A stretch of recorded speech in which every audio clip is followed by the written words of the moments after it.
तो आखिर आज हम जानेंगे कि नए किराया कानून से किसे फायदा होने वाला है, किसे नुकसान होने वाला है, और इसी पर आज हम चर्चा करने वाले हैं। हमारे दो खास मेहमान हमारे साथ जुड़ चुके हैं। राजीव शंकर द्विवेदी अधिवक्ता हैं सुप्रीम कोर्ट से, और अजय चौधरी अधिवक्ता सुप्रीम कोर्ट से। दोनों हमारे साथ जुड़ चुके हैं और दोनों का ही बहुत स्वागत है। शुरुआत करते हुए अजय चौधरी साहब, आपसे ये जानना चाहूंगी कि अब तक किराया कानून क्या था और अब इसमें किस तरह के बदलाव किए गए हैं, एक बार ये समझाइए दर्शकों को।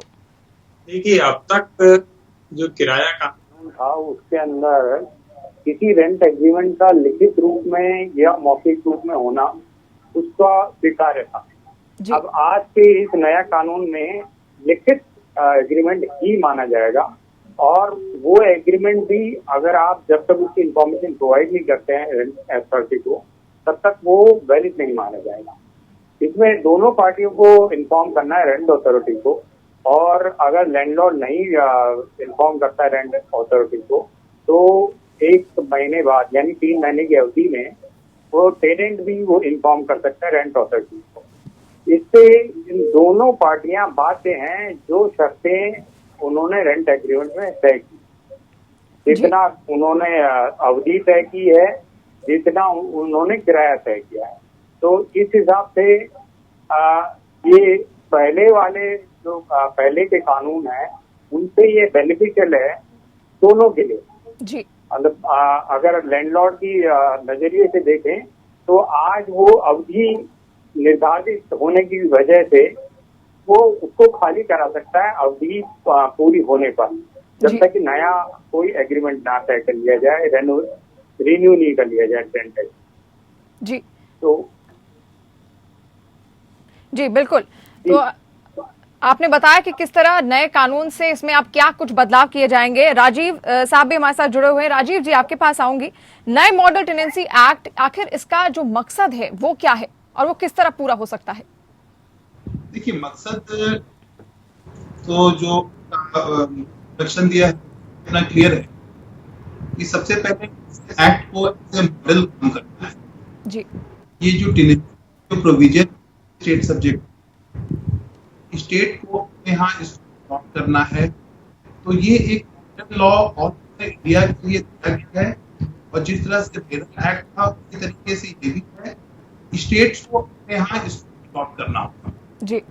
अडॉप्ट करने के बाद इसकी जो इंफ्रास्ट्रक्चर का सेटअप करना, वो सब कुछ करना। आपने पूछा किससे बेनिफिट, किससे नुकसान, तो मुझे नुकसान हुआ नहीं दिख रहा जी। ट्रांसपेरेंसी, सर्टेनिटी, ये इतनी आवश्यक है लैंडलॉर्ड की, इतनी आवश्यक के लिए जो इसमें जो अजय जी ने कहा जो रेंट एग्रीमेंट को विदिन 2 दोनों पॉइंटली। राजीव जी, आपकी आवाज ठीक ढंग से हम तक पहुंच नहीं पा रही है। एक बार फिर से हम आपसे संपर्क साधने की कोशिश करेंगे। अजय जी, आपके पास आऊंगी। यही सवाल है मेरा आपसे, क्योंकि आवाज सर की ठीक से नहीं आ पा रही थी, कि आखिर जो टेनेंसी एक्ट है, मॉडल टेनेंसी एक्ट, इसका मकसद क्या है और किस तरह से इस मकसद को पूरा किया जा सकता है? देखिए, इसमें एक मकसद जो सरकार का है वो है कि करीबन 1 करोड़ घर ऐसे पड़े हुए हैं जी, जो कि मकान मालिक बावजूद खाली होने के वो किराए पे नहीं देते हैं। उसका मूल कारण ये है कि मकान मालिक को डर ये रहता है, अगर मैंने किराएदार को मेरे उस रेंटल प्रमाइसेस में या मेरी प्रमाइसेस में घुसा दिया तो मैं उसको निकाल नहीं पाऊंगा, क्योंकि अब तक के कानून में बहुत लिमिटेड दायरा था जो कि किसी टेनेंट को एविक्शन के लिए जो है बाध्य करता था, और जिसमें कि रेंट जो सिविल कोर्ट जाना होता था जी, या रेंट कंट्रोलर के यहाँ जाना होता था, वहां दरखास्त लगानी होती थी और उसमें समय लगता था, और इसी डर के कारण वो सभी किराए पे देने में जो है उसको हिचकिचाहट होती थी। वो अगर किराए पर देना भी चाहता है तो वो पहले केवल कंपनी लीज मांगता है या गारंटीज मांगता है।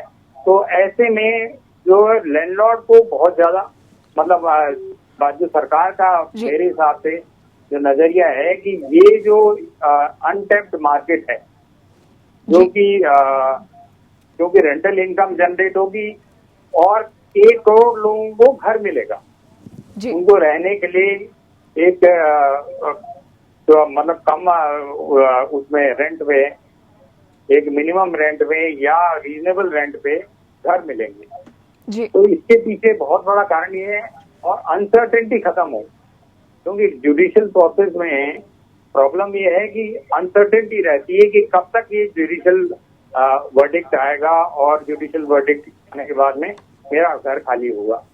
अब आज के दिन इस रेंट एक्ट में रेंट अथॉरिटी और रेंट अपीलेट अथॉरिटी दोनों को बाध्य कर दिया है, वो समय अवधि तय कर दीजिए कि आपको 6 महीने में या 6 हफ्ते में जो वो रेंट एप्लीकेशन तय करनी है और रेंट अपील तय करनी है। जी अजय जी, कई ऐसे लोग हैं अभी भी, क्योंकि आबादी इतनी ज्यादा है और कई लोग कानूनों का पालन ठीक ढंग से करते नहीं है। कई ऐसे लोग हैं जिन्होंने किराए पे लोगों को रखा हुआ है, लेकिन टेनेंसी एक्ट या टेनेंसी अग्रीमेंट किसी भी तरह का उनके बीच में नहीं हुआ है। तो क्या अब जो नया कानून है इसके तहत ये अब जरूरी है, और इन लोगों पर किस तरह की कार्रवाई की जा सकती है? क्या ये गैर कानूनी है? जी, नए मॉडल रेंट एक्ट में बिना रिटन एग्रीमेंट के कोई भी टेनेंसी क्रिएट नहीं की जा सकती, वो रिकॉग्नाइज नहीं है। जी तो आप अगर वो जैसे टेनेंट ओरल एग्रीमेंट जैसे पहले हो जाता था, जी ओरल टेनेंसी क्रिएट हो जाती थी, आदमी को किराए पे दे दिया जाता, कोई एग्रीमेंट उन दोनों के बीच में नहीं होता था, लैंडलॉर्ड टेनेंट के बीच में। जी और वो जिस दिन अगर मान लो खाली नहीं करता है तो सिविल कोर्ट में वो उस ओरल एग्रीमेंट के बेसिस पे वो एविक्शन की एप्लीकेशन भी फाइल कर सकता था। जी अब आज के नए मॉडल कानून में वो ये पॉसिबल है। जी बिल्कुल।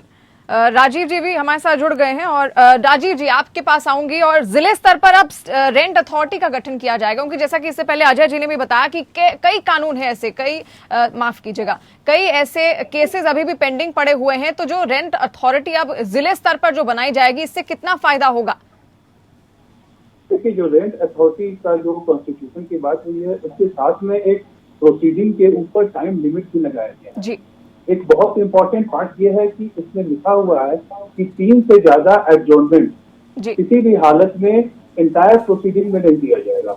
जी तो इससे होता क्या है कि जो अननेसेसरी एडजॉर्नमेंट लेने की जो आदत रहती है एडवोकेट की भी या लिटिगेंट्स की भी और कई केसेस में जजेस की भी, तो ये इंडिपेंडेंस उनको नहीं है, और इससे प्रोसीडिंग का डिस्पोजल जल्दी होगा। अभी क्या हो रहा है कि एविक्शन की प्रोसीडिंग 20 साल 25 साल से पेंडिंग पड़ी रहती है, और उसके चलते लैंडलॉर्ड भी परेशान है, कई जगह टेनेंट भी परेशान है। जी तो एक सर्टेनिटी आएगी उससे।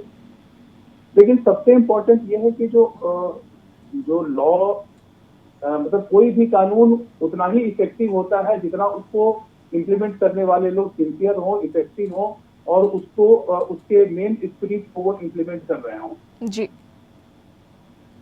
बिल्कुल। इसलिए उसका होना बहुत ही आवश्यक है। जहां तक इसमें एक सबसे इम्पोर्टेंट जो इस एस्पेक्ट जो आपने भी इसमें अपना बताया था जी कि जब एग्रीमेंट की अवधि पूरी हो जाती है, उसके बाद अगले 2 महीना में रेंट का दुगना रेंट, और उसके अगले 4 महीना और उसके बाद जब तक वो उस प्रॉपर्टी को ऑक्यूपाई किए रहते हैं तब तक रेंट का 4 गुना। जी ये एक प्रोविजन अपने आप में सफिशिएंट है, जो कि किसी भी रिकैल्सिट्रेंट टेनेंट होंगे या जो इस तरह के जो हथियारने के चक्कर में रहते हैं या उसे जल्दी मकान खाली नहीं करते हैं, इस तरह के टेनेंट के ऊपर एक बहुत ही सख्त लगाम है, जो कि बहुत आवश्यक है। जी जैसा अभी अजय जी ने भी कहा और आपने भी अपना बताया कि 1 करोड़ से ज्यादा मकान ऐसे हैं जो लॉक पड़े हुए हैं, मकान मालिक उसको रेंट आउट नहीं करना चाहता है इस डर से कि हमको वापस घर शायद मिले ना मिले। जी बिल्कुल। एक ये एश्योरेंस कि आपका घर सुरक्षित रहेगा, उसके ऊपर अनाधिकृत कब्जा नहीं किया जाएगा, ये एश्योरेंस अगर एक लैंडलॉर्ड को मिलता है तो मार्केट में बहुत से घर अवेलेबल होंगे। जी जब घरों की अवेलेबिलिटी की संख्या बढ़ेगी तो उसका रेंट भी रीजनेबल होगा, रैशनलाइज होगा। अभी स्थिति ये रहती है कि बहुत ही एग्जॉर्बिटेंट रेंट रहता है। जी साथ ही एक और भी प्रोविजन लाया गया है कि सिक्योरिटी के ऊपर एक लिमिट लाया गया है। जी अभी क्या हो रहा है कि जो कोई प्राइम प्रॉपर्टी है वहाँ रेंट भले कम रहता है लेकिन सिक्योरिटी का अमाउंट इतना ज्यादा लैंडलॉर्ड ले लेते हैं कि उससे भी अपने टेनेंट को काफी परेशानी होती है। यहाँ पर 2 महीने का फॉर रेजिडेंशियल प्रॉपर्टी, 6 महीने का फॉर नॉन रेजिडेंशियल प्रॉपर्टी। तो एक अच्छा बैलेंस टेनेंट और लैंडलॉर्ड दोनों के बीच में बनाया गया है। लैंडलॉर्ड को यह अधिकार नहीं होगा कि बिना अथॉरिटी के वो टेनेंट का बिजली, पानी, गैस का कनेक्शन करवा सके। जी। इसी तरह टेनेंट को भी ये राइट नहीं होगा कि बिना परमिशन के वो किसी को सबलेट कर सके, उसके अंदर कंस्ट्रक्शन कर सके। तो एक दोनों के लायबिलिटी, राइट और ड्यूटीज वेल डिफाइंड है जी। और जो सबसे बड़ी बात है कि ओरल टेनेंसी को समाप्त किया गया है, ये बहुत बड़ी बात है। बिल्कुल। साथ ही साथ जो पैसा का जो रेंट का ट्रांसफर हो रहा है वो इलेक्ट्रॉनिक मीन से उस रेंट को सफिशिएंट माना जा रहा है। एक बहुत बड़ा ब्लैक मनी को अवॉइड करने का भी ये रास्ता है।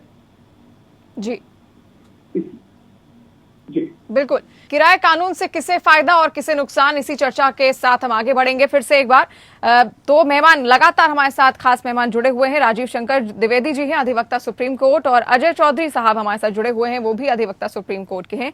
अब मैं अजय जी आपके पास आना चाहूंगी, और ये जैसा कि सर ने भी कहा कि अब जो लायबिलिटीज हैं, जो अधिकार हैं और जिम्मेदारियां हैं, उनमें कुछ विस्तार हुआ है इस नए मॉडल टेनेंसी एक्ट से।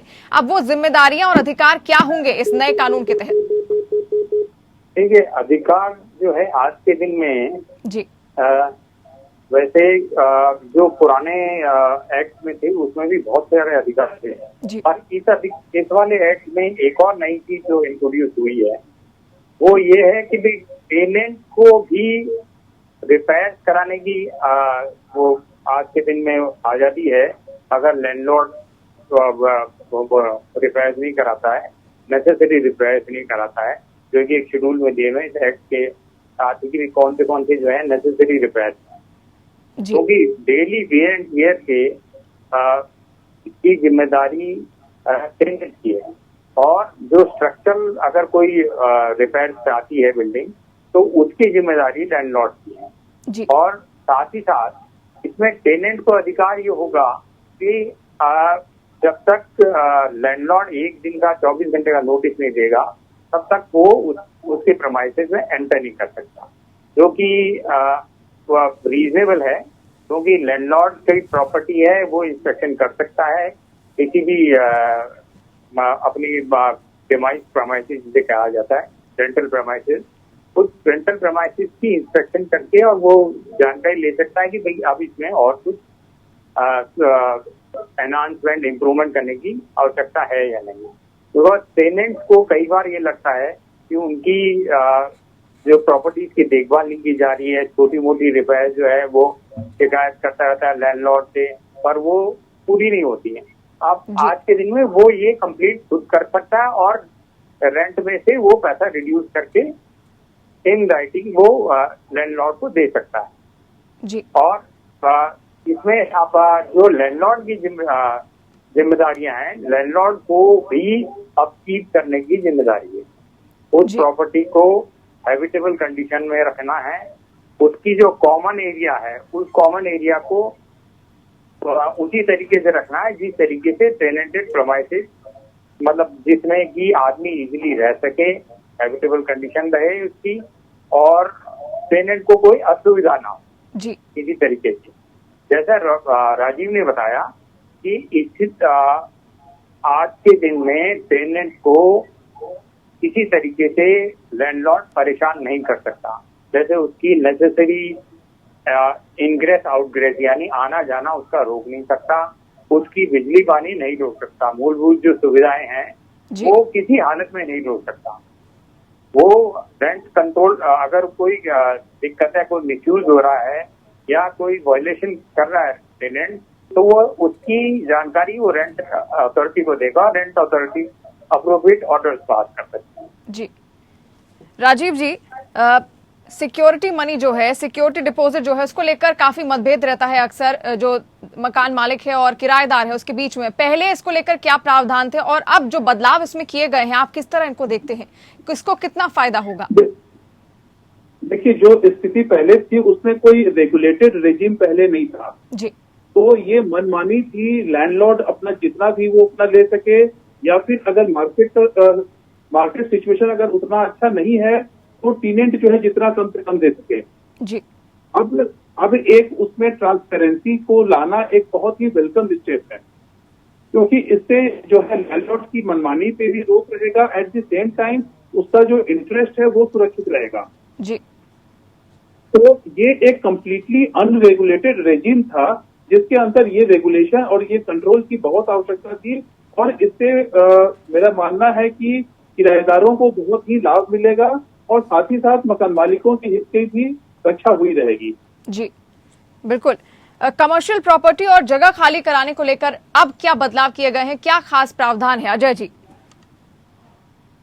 प्रॉपर्टी के बारे में या रेजिडेंशियल प्रॉपर्टी दोनों की कंडीशंस तो सेम है, और सिक्योरिटी अमाउंट वो डिफरेंस है।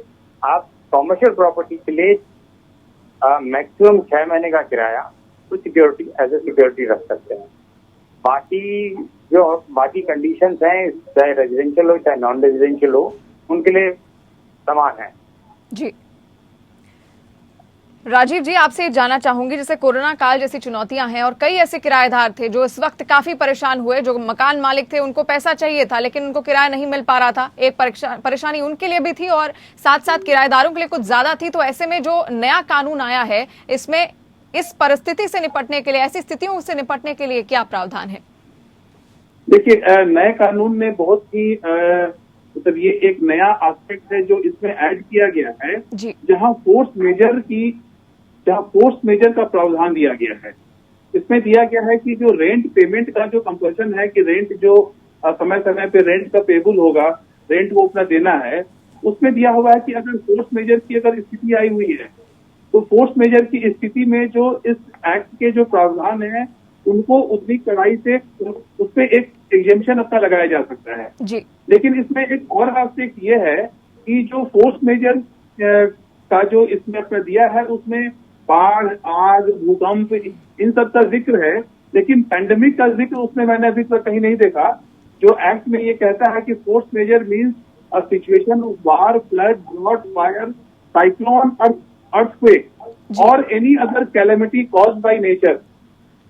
तो ये जो अपना जो फोर्स मेजर का जो अपना नॉर्मल अपना लैंग्वेज होता है, लेकिन मैं इसमें एक्सपेक्ट कर रहा था कि यहाँ पे पैंडेमिक सिचुएशन को भी एक देने की आवश्यकता थी, क्योंकि कई बार ये एक मैटर ऑफ लिटिगेशन हो जाता है कि पैंडेमिक को हम यहाँ नेचुरल माने या फोर्स मेजर के उसको अंदर इंक्लूड करें, नहीं इंक्लूड करें, एक खामखा का एक अपना डिस्प्यूट आ जाता है। जबकि फैक्ट यही है कि पिछले साल और इस साल फर्स्ट वेव में भी और सेकेंड वेव में भी ऐसे बहुत सारे इंस्टांसेस आए हैं जहाँ टीनेंट ने लैंडलॉर्ड से रिक्वेस्ट किया कि भाई आप मेरा रेंट या तो वेव कर दीजिए या उसको कम कर दीजिए, और इसके अनुसार से उसको किया भी गया। एट द सेम टाइम कुछ ऐसे भी जजमेंट आए अलग अलग हाई कोर्ट के जिसने कहा कि इसके चलते जो है टीनेंट को रेंट का वेवर का एंटाइटलमेंट नहीं है।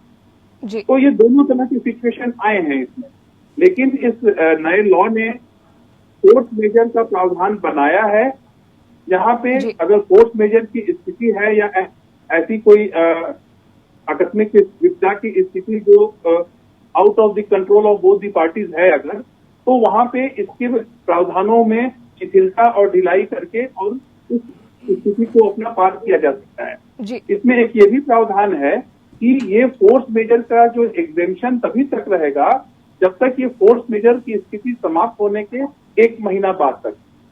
इसका भी इस लॉ में अच्छा सा प्रावधान दिया हुआ।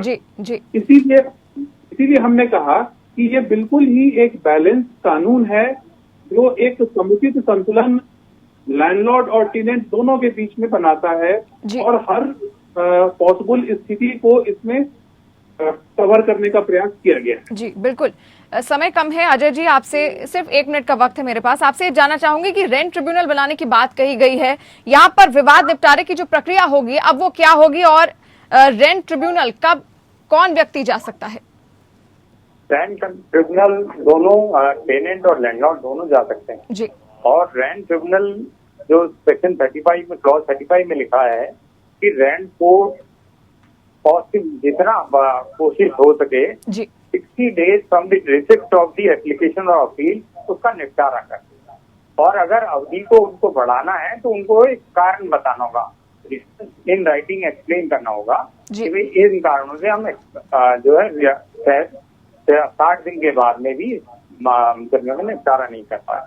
जी, बहुत शुक्रिया आप दोनों का हमारे साथ जुड़ने के लिए। तमाम दर्शकों के ऐसे सवाल थे जिनका आज आप दोनों ने जवाब दिया। अजय जी, राजीव जी, आप दोनों का बहुत शुक्रिया हमसे जुड़ने के लिए। तो आज आखिर किराया कानून से किसे कितना फायदा होगा ये आपने जाना, किसकी क्या जिम्मेदारियां हैं, किराएदार की क्या जिम्मेदारियां और अधिकार होंगे, वहीं मकान मालिक की क्या जिम्मेदारियां और अधिकार होंगे, ये आज हमने जाना। और इस खास पेशकश में इतना ही। मुझे दीजिए इजाजत। धन्यवाद।